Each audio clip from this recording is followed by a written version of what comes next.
với những tiến bộ mà chúng tôi đã làm thì 20 năm về trước, như là các nhà khoa học, những người trước người ta đã nghĩ ra, người ta đã mong muốn thực hiện được nhưng người ta chưa.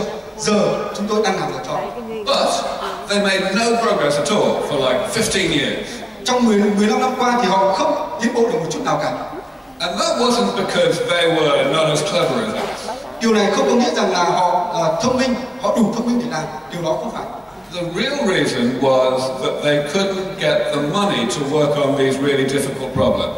Cái quan trọng là họ không có đủ nguồn lực tài chính, tài trợ cho họ để nghiên cứu, để đạt được những tiến bộ như chúng tôi đã và đang làm. Top scientists like to work on really difficult, really important problems. Chúng ta biết các nhà khoa học thì rất thích nghiên cứu đối với các chủ đề phức tạp mà con người chúng ta đang đối phải. But there is never enough money for research, so scientists have to compete with each other to get this money. Nhưng chúng ta biết rằng đối với các công trình nghiên cứu khoa học phức tạp thì không bao giờ có đủ tài chính để thực hiện được. Chính vì thế mà kết quả của nhà khoa học này là tiền đề, là cầu nối cho các nhà khoa học khác tiếp tục công trình nghiên cứu. And unfortunately, the way that competition works makes it extraordinarily difficult to work on difficult problems. Nhưng thực tế là cái sự gọi là cạnh tranh khốc liệt trong công trình nghiên cứu đã làm cho cái quy trình và công trình nghiên cứu của các nhà khoa học là vô cùng trở nên phức tạp. What you have to do is work on something easy so that you can get a nice publication, so that you can persuade somebody that you are good, somebody who doesn't understand the science. Nhưng có một cái điều mà người ta thường nghĩ rằng là hãy chọn các chủ đề dễ dàng để mà học nghiên cứu, để chúng ta dễ dàng được công bố ấn bản và được chấp nhận, và chúng ta tìm được các nhà đầu tư cung cấp tiền cho chúng ta để chúng ta nghiên cứu. Mặc dù chúng ta nghiên cứu nhưng chúng ta không hiểu chủ đề của chúng ta là gì. And you have to carry on doing this all your life, every year, doing easy, unimportant stuff just in order to get the money to do the next piece of easy, unimportant stuff. Cuộc sống của các nhà khoa học thì họ phải làm hàng ngày, làm cả cuộc đời của họ, làm các điều dễ dàng, mặc dù là không hiểu và không tiến bộ nhiều, nhưng để nhận được cái sự hỗ trợ về tài chính để tiếp tục công trình nghiên cứu cho cả cuộc đời của họ. So that's why we set up this organization where I make all the decisions, basically. Ok, chính vì thế mà tôi đã thành lập ra cái quỹ gọi là cái tổ chức nghiên cứu SENS này, và tôi chính là người giám đốc quyết định các chương trình nghiên cứu này. And somehow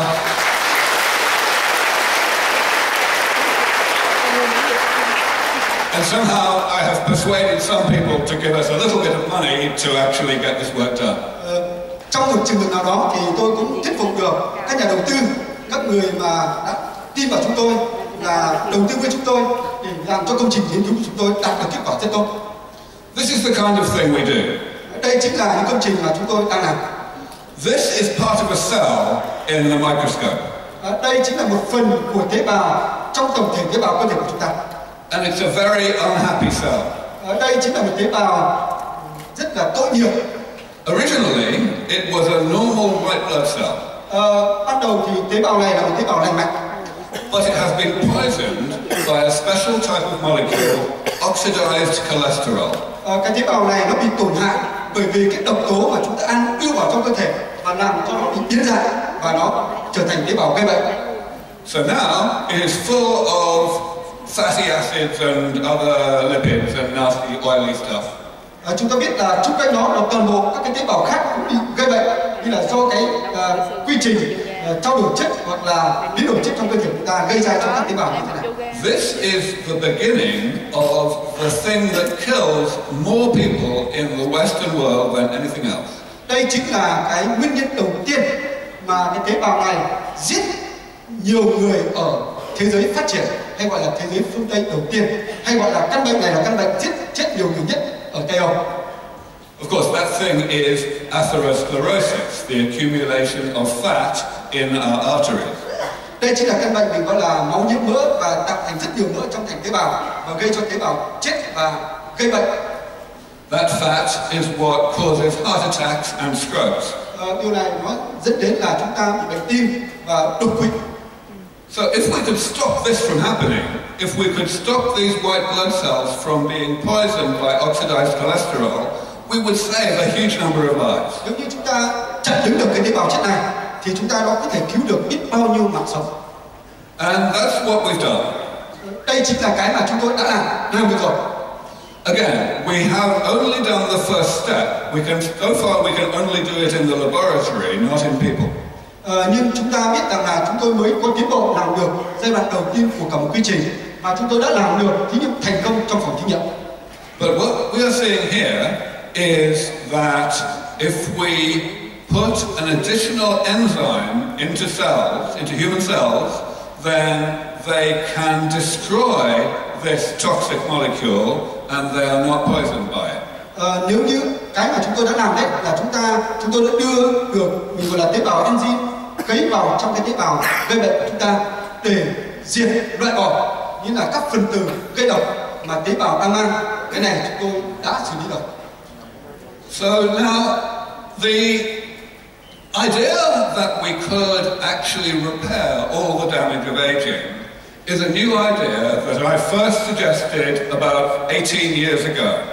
Cái ý tưởng mà chặn đứng hoặc là ngăn chặn được cái quy trình lão hóa của con người thì cách đây 18 năm tôi đã là người khởi xướng, và tôi chia sẻ hôm nay cùng với các đồng nghiệp khoa học của chúng tôi là những người mà tiên phong trong lĩnh vực này. And originally nobody understood what I was saying. Ban đầu thì không ai hiểu được các chủ đề tôi nói, tôi chia sẻ thì họ không hiểu được gì hết. A lot of very important scientists said that I was completely mad. Một số các nhà khoa học đầu ngành thì họ bảo là ông hoàn toàn bị điên rồi. But gradually I was able to get people to understand what I was saying and why it made sense. Dần dần thì tôi thuyết phục được họ, và các nhà khoa học ấy họ hiểu được công trình của tôi đang nghiên cứu thực hiện, và họ lại tham gia với tôi. And this is one of the results. Đây chính là một kết quả của những người mà ngày trước họ như là chính tôi, bây giờ họ hợp tác làm việc với tôi.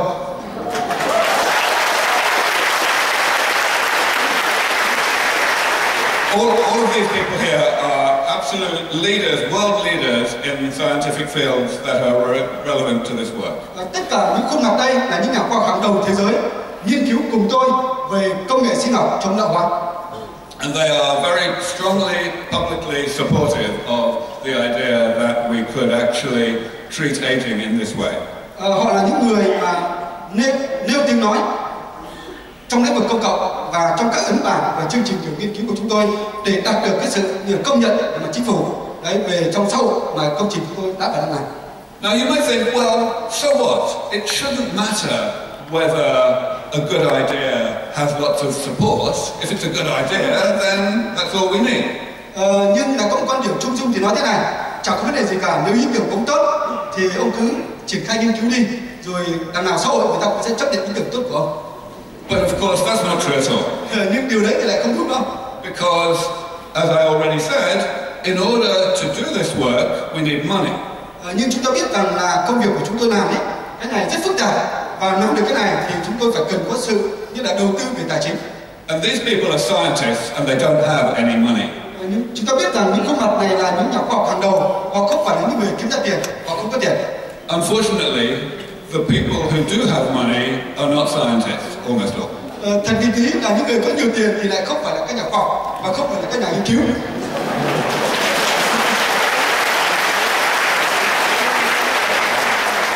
And they know that they're not scientists, so they have to decide whose advice to trust.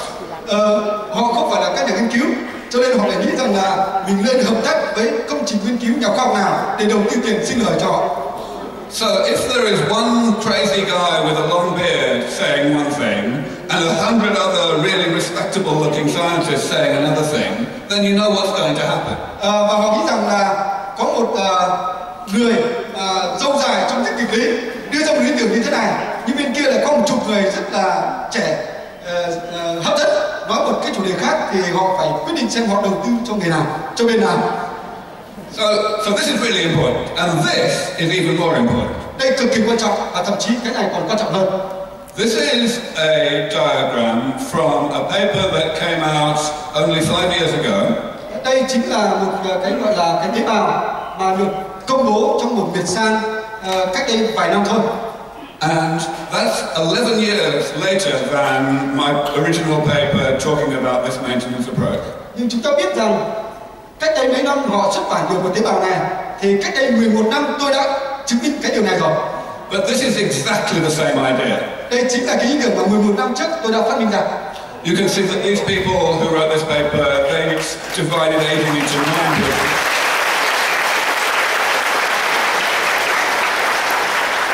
Nhà khoa học này thì đã phân tích đưa ra được 9 đoạn, nhưng họ không biết rằng là cách đây 11 năm thì tôi đã phân ra trước, tôi đã công bố trước cái này cho họ rồi.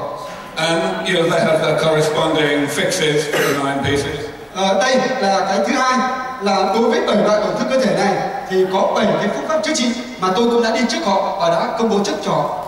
So now, why is this paper so important? Đây vì sao là cái vấn đề này cực kỳ quan trọng? If all it's doing is saying the same thing that I said a decade earlier. Tại sao? Bởi vì là họ bây giờ mới là thực hiện được những cái gì mà cách đây 1 thập niên tôi đã chứng minh và đã làm được nó rồi. There's one word answer to that question: citations.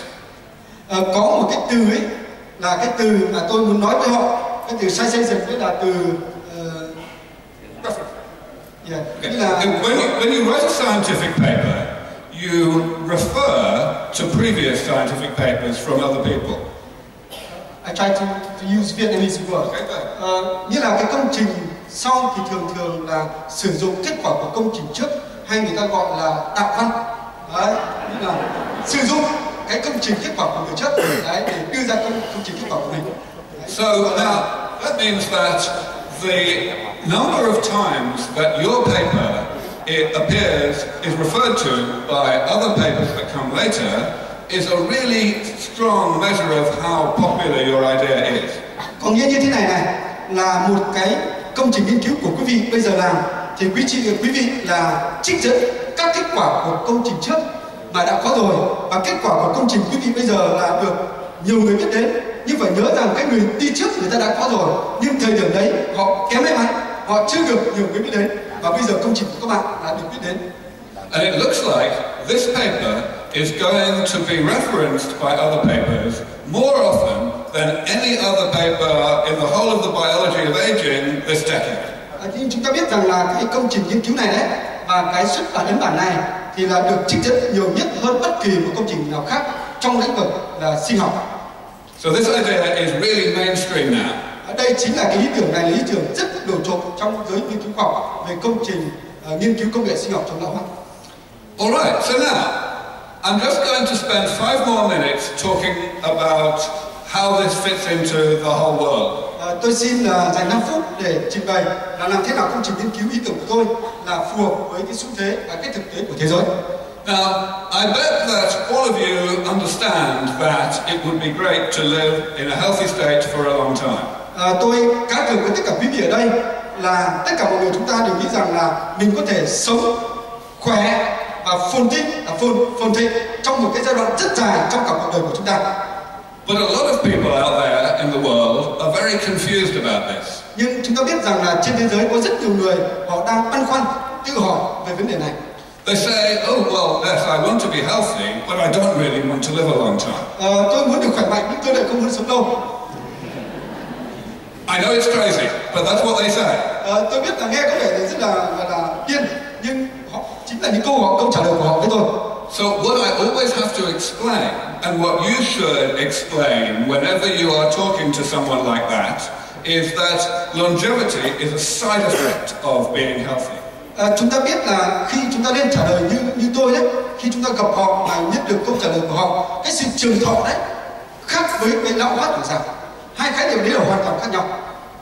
People always think in the back of their minds, they think that if they live a long time, they are going to be sick for a long time. Thì người ta thường nghĩ đấy, mà khi là họ sống lâu thì họ lại gây ra những cái vấn đề mà ảnh hưởng phụ cho cái tuổi già sống lâu của họ.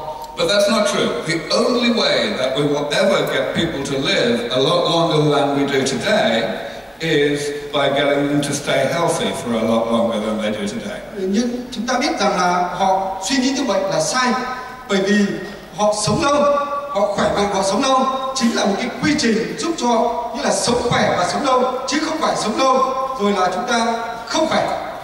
So people will often say, oh dear, if we didn't have aging, then there would be other terrible consequences. There would be too many people or something like that. Thứ nhất, họ nói thế này, nếu như chúng ta trường thọ sống lâu đấy, thì thế giới làm gì có đủ chỗ cho chúng ta, bởi vì có quá nhiều người. And you have to know what to say when people say dumb things like that. Nhưng chúng ta phải biết cách trả lời khi mà những người trả lời với chúng ta như thế này. Really what you want to say is these things over here. Đây chính là cái bên tay phải của chúng ta này, là sức khỏe của chúng ta. First of all, you have to say, look, do you think that medicine is a good thing?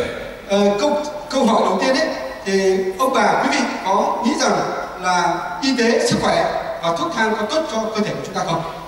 Because if you're saying that aging is a good thing, then you're really saying that medicine for old people is a bad thing.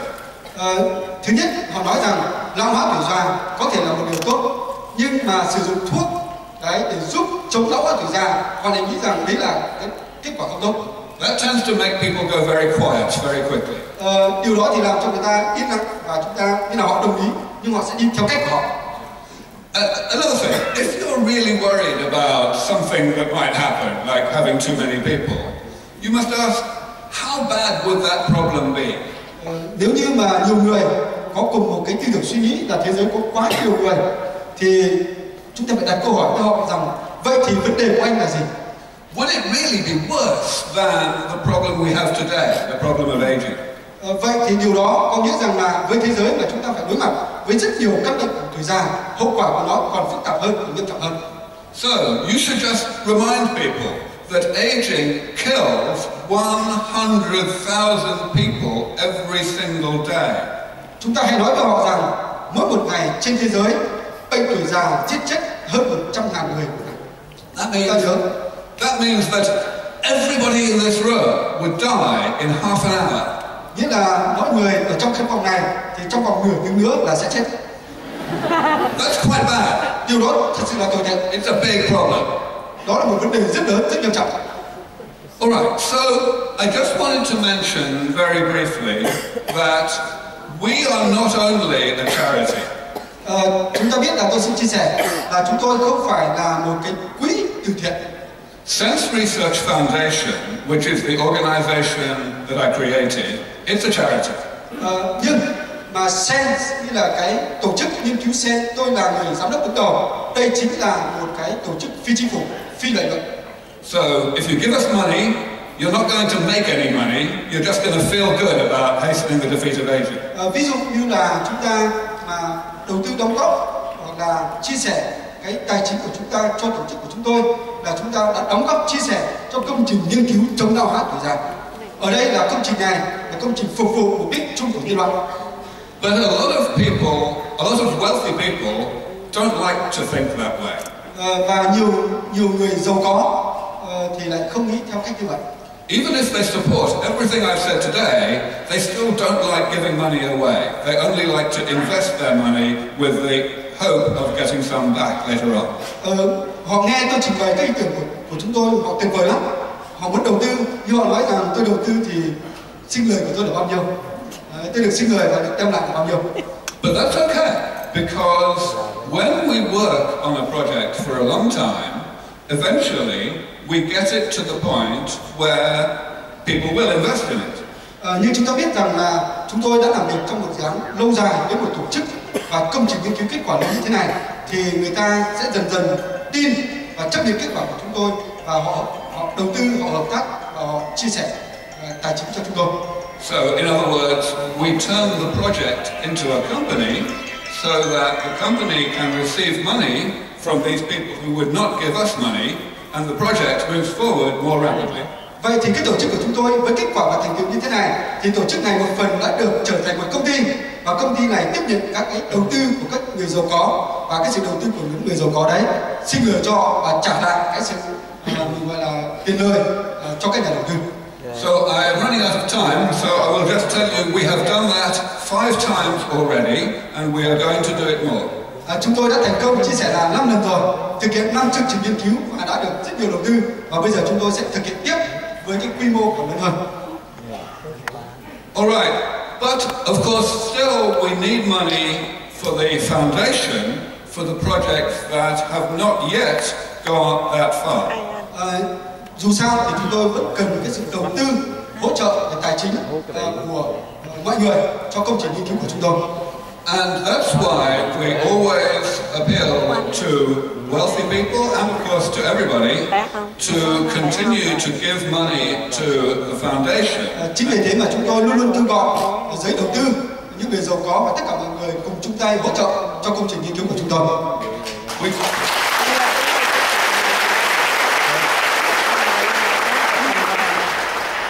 We call this Project 21 because we think that by 2021 we should be able to get most of these projects into clinical trials. Chúng tôi gọi dự án này là dự án 21 hay gọi là thế kỷ 21 bởi vì tất cả các mục tiêu của dự án chúng tôi đề ra vào năm 2021 sẽ đạt được sự thành công. So, how's that going? Well, it's going pretty well, especially this year. Điều đó như thế nào? Và điều đó đã diễn ra thật tuyệt vời cho năm nay, chính là năm mà khởi động cho cái chương trình bứt phá của chúng tôi. Over the past year, we have received big donations from several wealthy people. Trong những năm trước thì chúng tôi nhận được cái sự đóng góp của rất nhiều người giàu có đã đóng góp cho chương trình của chúng tôi. I especially want to mention Vitalik Buterin because you all know his name. Tôi muốn xin nêu danh của những người nổi tiếng giàu có mà chúng ta đã biết. Đó là người đầu tiên là Buterin. He gave us about $2.5 million. Ông ấy đóng góp 2,5 triệu đô la cho công trình nghiên cứu của chúng tôi.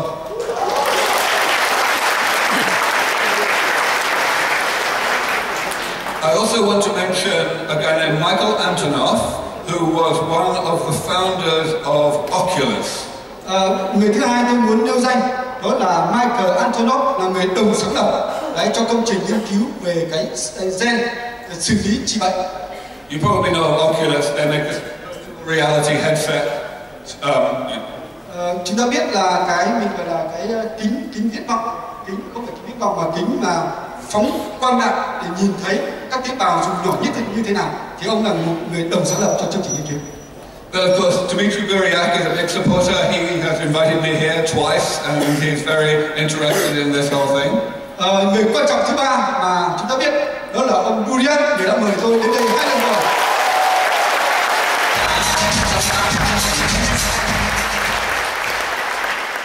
Now, you may notice that all those three people have one big thing in common. Như chúng ta biết rằng ba con người nổi tiếng này đều có một ý tưởng của những người gọi là người thành công lớn, ý tưởng lớn, cùng một ý tưởng chung, đó là they're all Russian. Đó là họ là người Nga. Now, it turns out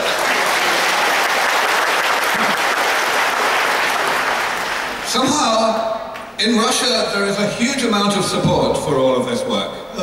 Trong một trường hợp nào đó thì cả nước Nga có rất nhiều người quan tâm, hỗ trợ, thực hiện, tham gia vào chương trình của chúng tôi.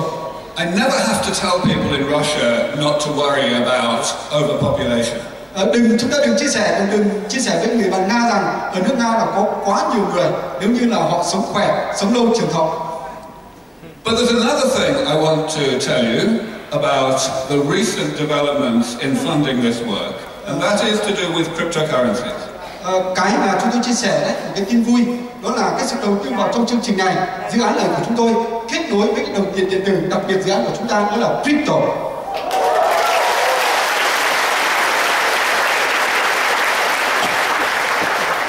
Vitalik is not the only wealthy person who gave us a lot of money recently.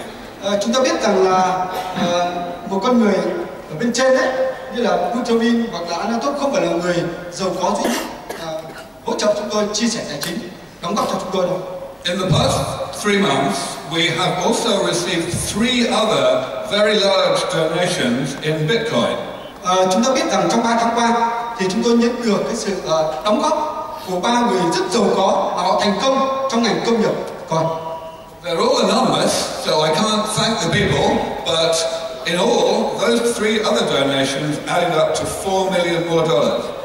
Chúng ta biết rằng họ là những người ẩn danh, họ không muốn nói tên của họ, nhưng mỗi người đóng góp tới hơn 4 triệu đô la.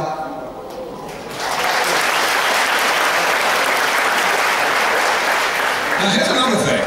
I have noticed that most of you here are quite young. Một điều vui nữa là tôi để ý trong khán phòng của chúng ta đây, hầu hết chúng ta đều là những người rất trẻ, thuộc thế hệ trẻ. Vitalik is also quite young. I think he's 25 years old. Antonov có phải cũng là một người trẻ không?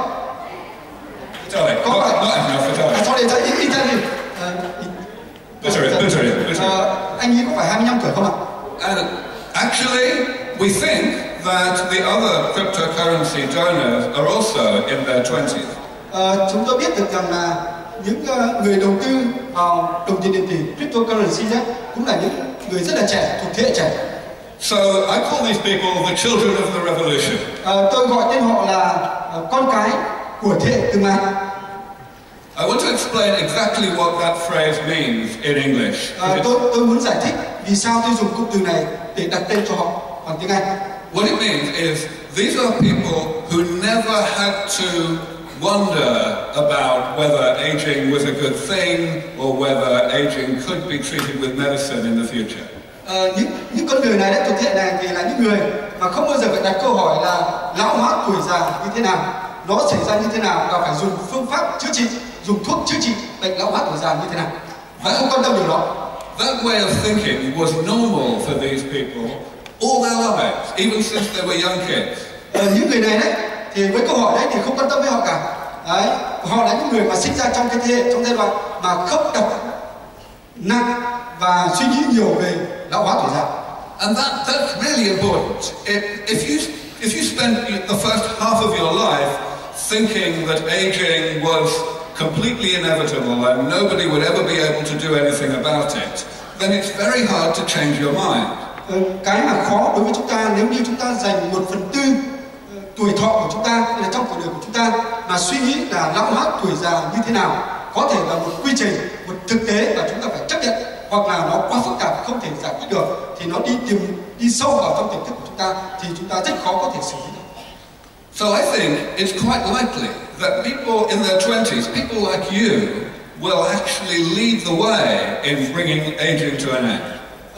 Chính vì các bạn ấy là những thế hệ trẻ cuối tuổi 20 hoặc là sau tuổi 20 là những người mà thế hệ này sẽ giúp chúng ta chặn đứng cái lão hóa tuổi già. So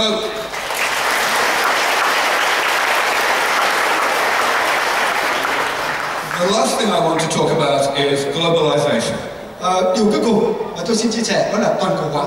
For a long time, I was giving maybe 50 talks per year in the Western world. Trước đây lâu rồi thì tôi thường là được mời đi diễn thuyết, là 50 các cuộc diễn thuyết lớn đều ở Tây Âu, ở châu Âu. But I was getting maybe 1 or 2 invitations to come to the Far East to give a talk. Và một năm thì chỉ có 1 hoặc 2 các cái chương trình lớn mời tôi đến để chia sẻ, để nói chuyện ở Viễn Đông và ở Đông Âu. And I always thought that was really terrible and really strange. Tôi đã nghĩ rằng thật sự là kinh khủng, rất là lạ lùng mà họ mời mình để đến đây chia sẻ với họ. Because there is so much technological sophistication in the Far East and so much respect for the elderly, you would think that this would be an easy sell. Vì ở Trung Đông đấy thì có rất nhiều những rào cản. Cái thứ nhất là thế hệ, những người già, những người tham gia nghe và những cái văn hóa của họ thì rất khó để cái tư tưởng của chúng tôi được chia sẻ, được chấp nhận. But it's changing now. We are seeing more and more interest from all of the countries in the Far East.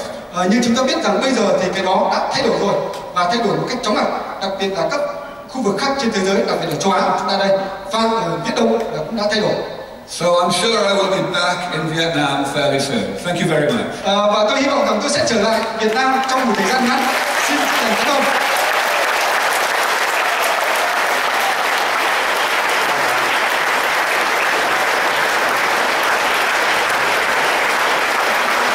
Cảm ơn